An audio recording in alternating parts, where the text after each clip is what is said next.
Nous recevons Julien Bayou, porte-parole d'Europe Écologie Les Verts. Bonjour, Bonjour. merci d'être avec nous. Alors on vient de l'entendre, 79% des Français pensent que ce grand débat national ne résoudra pas la crise actuelle. Est-ce que c'est votre sentiment aussi? C'est un échec? C'est une crainte. Disons que il faut quand même se rappeler que depuis 5 mois maintenant, on vit une crise inédite et que la politique d'Emmanuel Macron, qui produit pas d'effets, hein, qui améliore pas le quotidien de la vie des gens, est profondément contestée.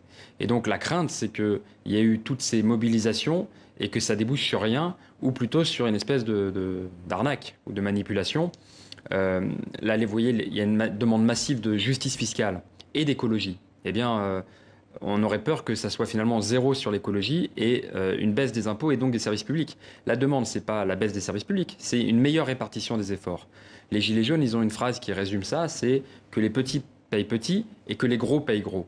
Donc ça veut dire remettre de l'impôt, remettre de la distribution sur ceux qui en payent moins, notamment bien sûr les multinationales qui trichent ou qui optimisent les impôts. Mais aussi toutes ces niches fiscales qui font que ceux qui devraient payer des impôts sur le revenu n'en payent pas. Et ça, ce sont les plus riches qui échappent, qui font quelque part finalement sécession.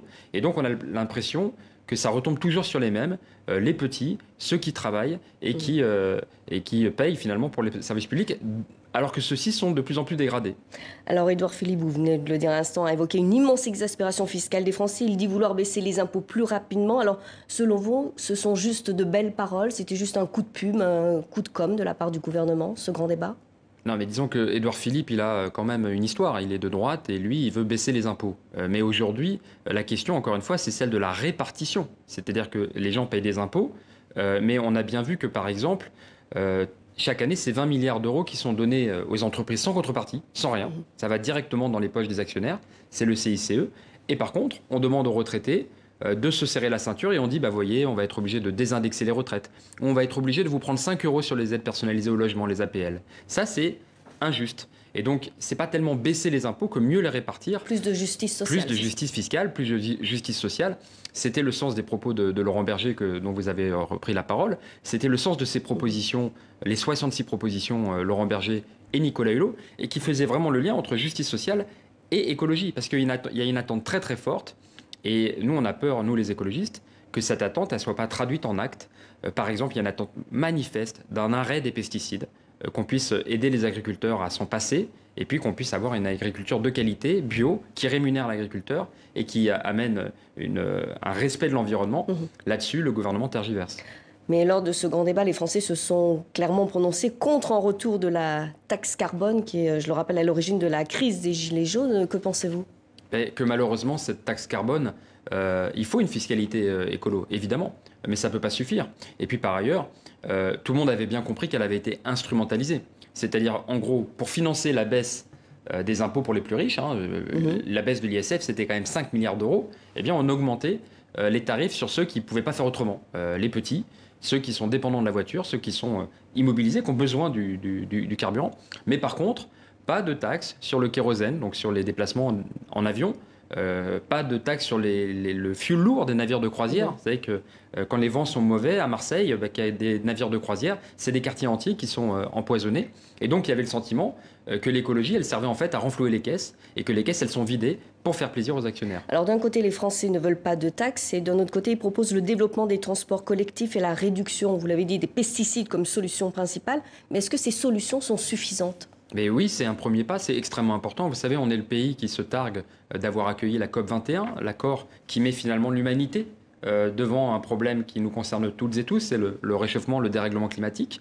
Bien sûr qu'il faut mettre les moyens maximaux sur la transition. Et en plus, c'est rentable en termes d'emploi. Quand on fait par exemple de la rénovation thermique, quand vous savez, on isole l'appartement pour éviter les déperditions d'énergie, ça vous fait une facture d'électricité moins chère, ça fait moins de pollution de particules fines et ça crée de l'emploi très local. Donc ce sont des solutions qui cochent les questions de justice sociale, d'emploi et de respect de l'environnement. C'est vers ça qu'il faut aller. Alors Édouard Philippe a quand même dit qu'il y avait eu une prise de conscience. Est-ce que vous êtes d'accord avec lui face à l'urgence climatique? Mais le problème, c'est que l'urgence, elle est là. La prise de conscience, elle a eu lieu il y a déjà 15 ans.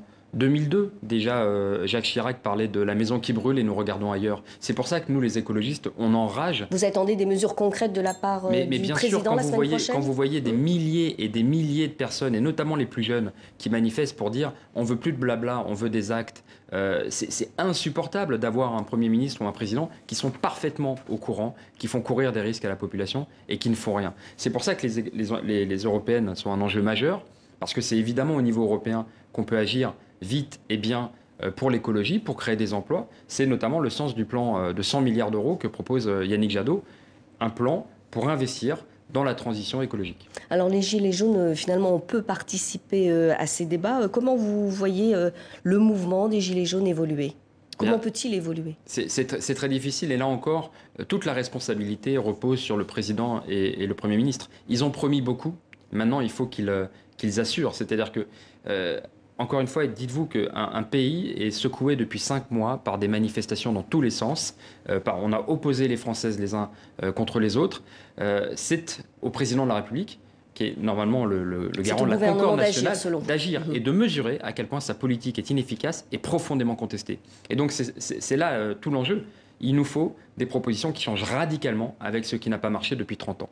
Alors une dernière question, ce n'est plus un secret, vous êtes déclaré candidat pour l'élection à la mairie de Paris en 2020. La primaire écologiste a lieu dans pas longtemps, le 1er juin. Et vos deux grands défis, c'est faire de la capitale une métropole inclusive et écolo. Est-ce que vous pouvez nous expliquer? Oui, bien sûr. Il y a un enjeu, en fait, c'est que l'échelon local est un levier essentiel, un peu comme l'Union européenne, pour agir contre le dérèglement climatique. Et agir contre le dérèglement climatique au niveau local, en fait, c'est améliorer la qualité de vie. C'est moins de bruit, moins de pollution, pouvoir se déplacer tranquillement, à pied ou en vélo, et faire de cette ville, finalement, un endroit où il fait bon vivre. Ça veut dire aussi encadrer les loyers, réduire le prix du logement à l'achat ou à la location. Et ça veut dire aussi tout simplement vivre en harmonie avec les territoires avoisinants. C'est la vision d'une ville écolo, c'est une ville qui est verte. Et sinon, on se dirige lentement vers une ville qui est invivable. Aujourd'hui, 70% des Parisiennes et des Parisiens, si elles le pouvaient, expliquent qu'elles s'en iraient. Et donc il faut fuir cette vision du toujours plus concentré, qui est la vision des socialistes ou de Griveaux, de La République En Marche, et aller sur une transition pour une ville verte et vivable. C'est le modèle de Grande-Synthe ou d'Éric Piolle à Grenoble. Merci beaucoup pour cet entretien, Julien Bayou. Je rappelle que vous êtes porte-parole d'Europe Écologie.